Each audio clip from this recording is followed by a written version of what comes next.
Rasa sayang seorang kakek mungkin lebih besar dibanding orang tua, seperti kakek yang satu ini.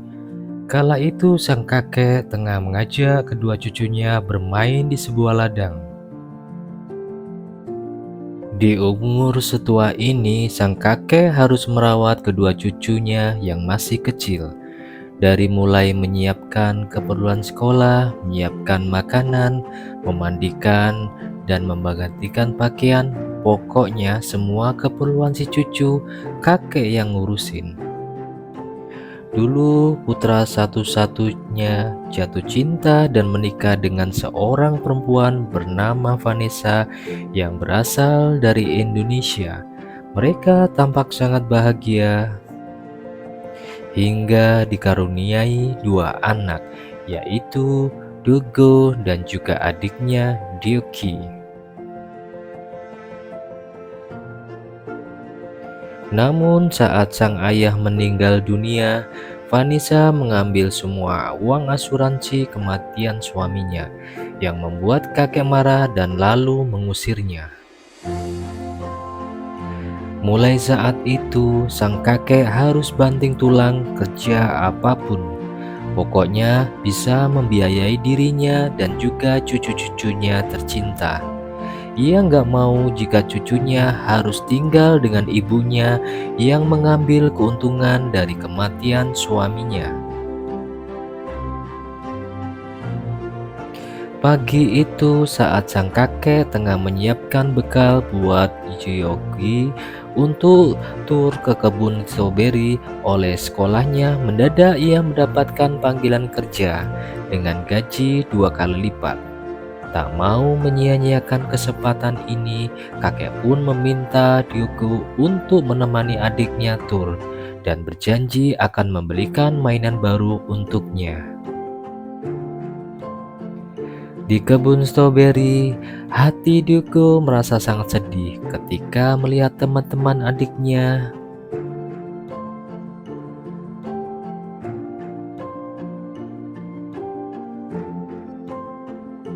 Sementara itu, sang kakek tengah banting tulang mencuci alat pemanggang yang begitu banyak. Dari gaji yang ia dapat, si kakek berniat membelikan mainan yang telah ia janjikan. Namun ternyata gaji 2 kali lipat itu yang kakek terima masih nggak cukup untuk membelikan mainan, yang membuat Diogo marah dan nangis guling-guling. Melihat cucunya yang masih marah, sang kakek pun berjanji bahwa ia akan bekerja keras untuk membelikan cucunya mainan. Mendengar itu, rasa marah Diogo pun seketika menghilang. Dan setelah itu, mendadak seorang dokter di desanya datang dan memberikan kabar yang cukup memilukan, di mana sang kakek telah mengidap kanker paru-paru yang cukup parah. Mendengar kabar barusan membuat sang kakek memikirkan bagaimana nasib cucu-cucunya nanti. Padahal ia sudah berjanji pada Diogo untuk mengantarkannya di hari pertama ia masuk sekolah.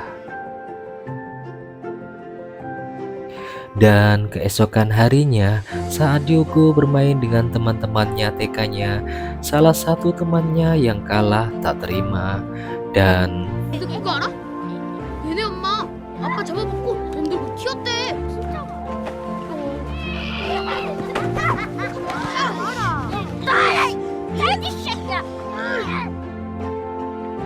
dalam perjalanan pulang, Diogo yang masih sedih mencoba menanyakan perihal gosip tentang ibunya.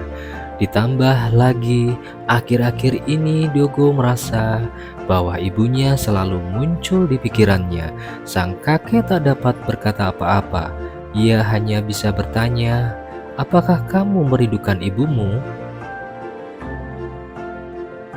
Sementara cucunya yang paling kecil juga merasakan hal yang sama, di mana ia mulai iri melihat teman-temannya memiliki seorang ibu.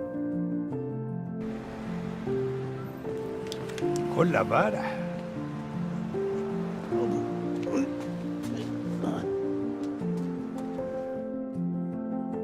Di sekolah, teman Diogo yang kemarin berantem dengannya sengaja memfitnah Diogo dan mengatakan bahwa Diogo telah mencuri mainannya, yang membuat sang kepala sekolah langsung memarahinya. Tak lama sang kakek pun yang mengetahui hal itu juga ikut marah dan menghukum Diogo.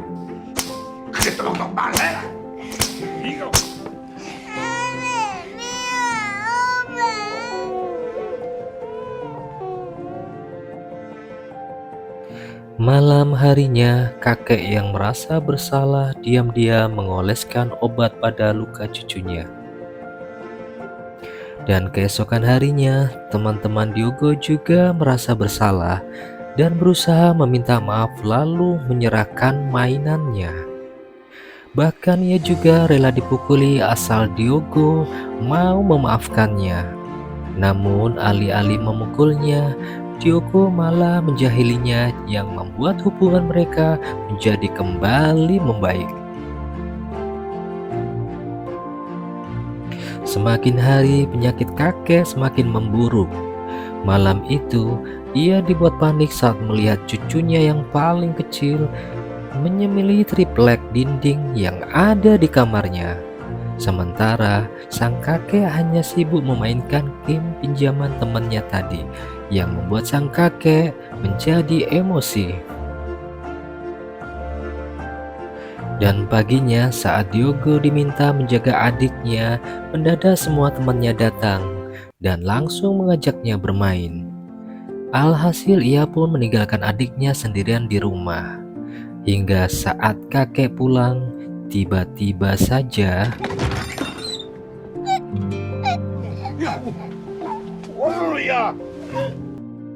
dengan cepat kakek membawa cucunya ke rumah sakit akibat terlalu sering menyemil triplek menyebabkan sang cucu keracunan. Beruntung dokter segera menanganinya. Di sana dokter juga memberitahu bahwa cucunya mengalami keterlambatan pertumbuhan dan membutuhkan sosok seorang ibu untuk membantunya. Mendengar kenyataan itu membuat sang kakek semakin frustasi dan menyalahkan Diogo atas kejadian yang menimpa adiknya. Namun lagi-lagi sang kakek tertampar dengan kata-kata cucunya yang mengatakan, "Ini semua salah kakek karena kakek telah mengusir ibuku." Diogo yang masih marah memutuskan untuk kabur dari rumah, hingga membuat sang kakek khawatir. Di tengah derasnya hujan, sang kakek dan juga tetangga lainnya mencoba mencari Diogo.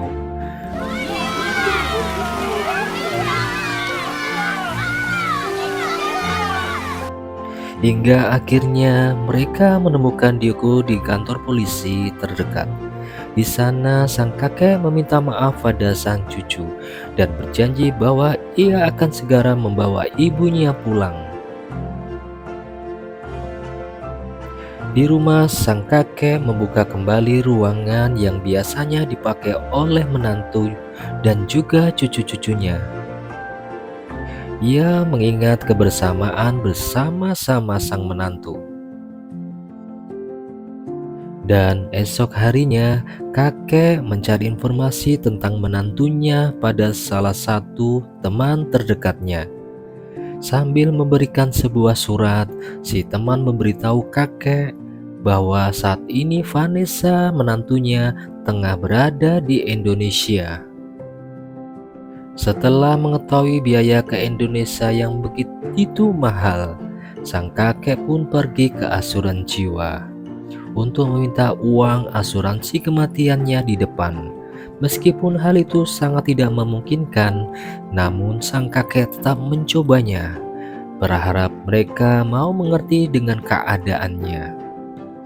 Namun alih-alih menolong, pihak asuransi mulai menganggap kakek gila dan langsung mengusirnya. Setelah ditolak oleh pihak asuransi jiwa, dengan terpaksa sang kakek meminjam sejumlah uang pada dokter dengan jaminan uang asuransi jiwanya yang akan diberikan pada si dokter. Tak hanya itu saja, sang kakek juga meminta tolong pada sang dokter untuk mencarikan orang tua asuh sementara demi merawat kedua cucu-cucunya saat ia tak berada di Korea. Kakek juga meminta pada dokter dan juga tetangganya untuk merahasiakan kepergiannya ke Indonesia.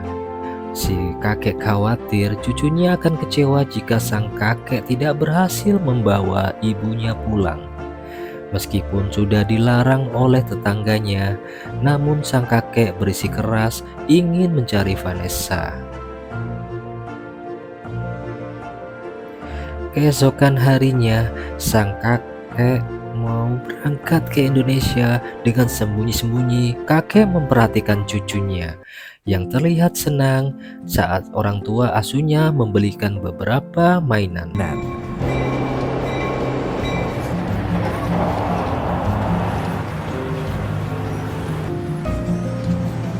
할아버지, 저 골목 보이시죠? 저 골목 저 끝이네요. Dengan bermodalkan alamat yang tertulis di sebuah amplop, akhirnya kakek sampai ke tempat tujuannya. Di sana kakek langsung disambut oleh ibunya dan juga anak kecil bernama Angela. Saat melihat foto yang tertempel di dinding, kakek makin bingung. Kenapa ada foto almarhum anaknya beserta Vanessa dan juga Angela? Meskipun dengan bahasa yang berbeda, mereka mencoba saling memahami. Ibu Vanessa memberikan sebuah buku tabungan dan mengucapkan banyak terima kasih karena sudah memberikan uang operasi transplantasi tulang sumsum kepada cucunya. Seketika itu juga sang kakek langsung paham jika uang yang diambil Vanessa untuk biaya operasi Angela. Saat kakek ingin bertemu langsung dengan Vanessa, sang ibu memberikan sebuah amplop surat ke Korea yang menunjukkan bahwa ternyata selama ini Vanessa berada di Korea. Dan kakek merasa sangat bersalah karena telah mengusir Vanessa yang dikira telah mencuri uang kematian putranya. Esok harinya subuh-subuh kakek berencana kembali ke Korea. Namun saat hendak pergi, tiba-tiba Angela memberikan sebuah gambar yang ternyata Angela ini merupakan kakak dari Diogo dan juga Dogi. Mengetahui kenyataan itu, sang kakek semakin merasa bersalah kepada Vanessa. Dan ternyata selama ini Vanessa telah bekerja di sebuah garmen di Korea. Ia berusaha sangat keras mengumpulkan uang asuransi kematian suaminya yang telah ia pakai untuk dikembalikan pada sang kakek. Satu-satunya semangatnya adalah ketiga anak tercintanya. Sementara itu, Diogo dan juga Diki setiap harinya hanya merengek karena merindukan kehadiran kakeknya. Dan singkat cerita, kakek yang sudah tiba di Korea mendadak jatuh pingsan. Akibatnya penyakitnya yang semakin parah. Diogo dan Dioki yang mendengar itu pun kemudian bergegas menemui sang kakek. Sambil merengis ketakutan, Diogo terus memanggil-manggil kakeknya. Beruntung dokter mengatakan bahwa kakek akan baik-baik saja. Di sana Diogo nggak sengaja mendengar percakapan kakek dengan si dokter yang mengatakan bahwa ia akan menyesal jika tak sempat mengucapkan kata maaf pada menantunya.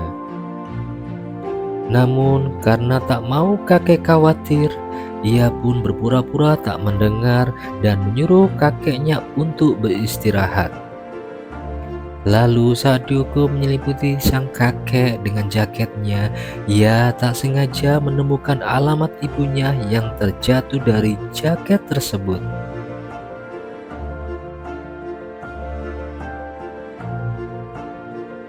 Esok harinya, Diogo, cucu terkecilnya, memberikan permen pada kakeknya.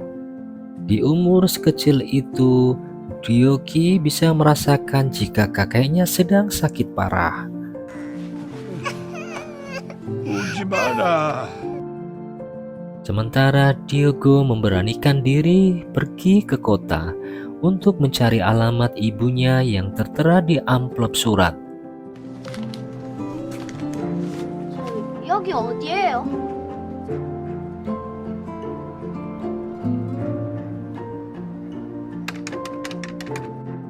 Namun sayangnya ia tak menemukan ibunya karena 1 bulan yang lalu ibunya sudah pindah dari tempat itu. Tak berhenti di situ, Diogo pun terus mencari ibunya dengan bertanya pada orang-orang yang lalu lalang di depannya. Hingga saat ia mulai putus asa, ia teringat kata-kata kakeknya untuk meluapkan emosi yang ada di hatinya. Karena kalau tidak, emosi itu akan membusuk dan menjadi penyakit. Dan seketika itu juga, Diogo langsung 나간 엄마를 찾습니다. 에비야, 미안하다. 할아버지를 가슴에 에린다고 하니.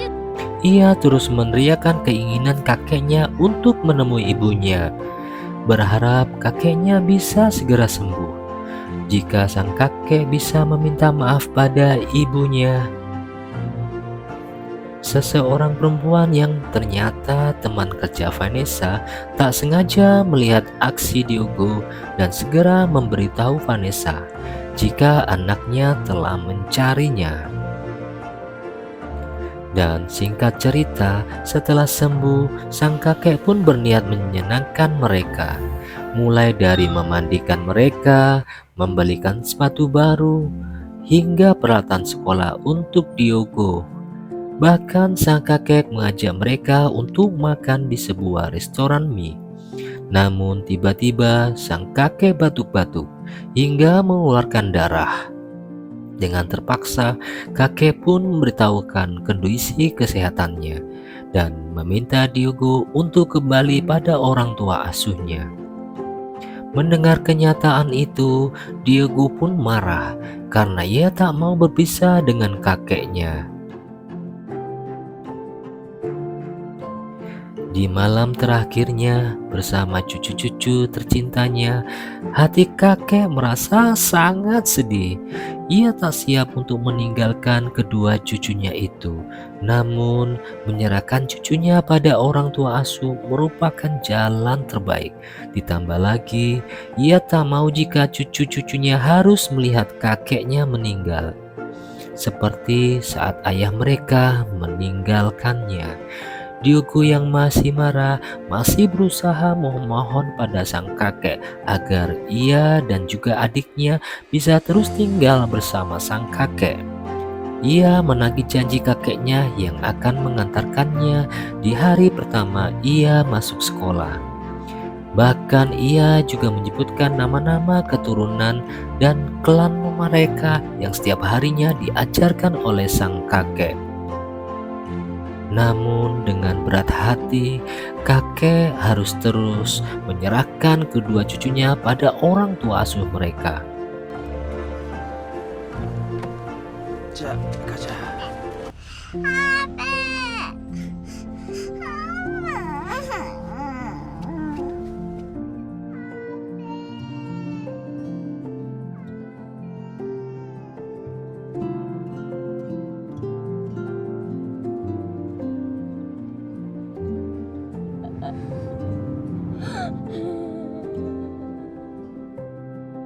Di kesendiriannya, kakek yang terusik dengan suara anjing mencoba untuk keluar, namun ternyata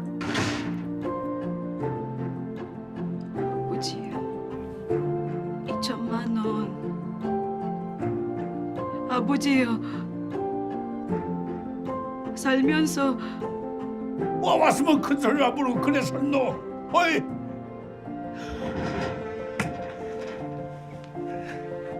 고맙다. 이래 미안다.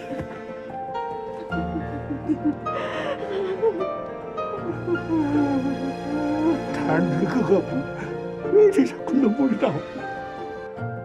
Diogo dan juga Dioki yang mendengar ibunya sudah pulang, mereka juga bergegas pulang dengan perasaan yang sangat bahagia.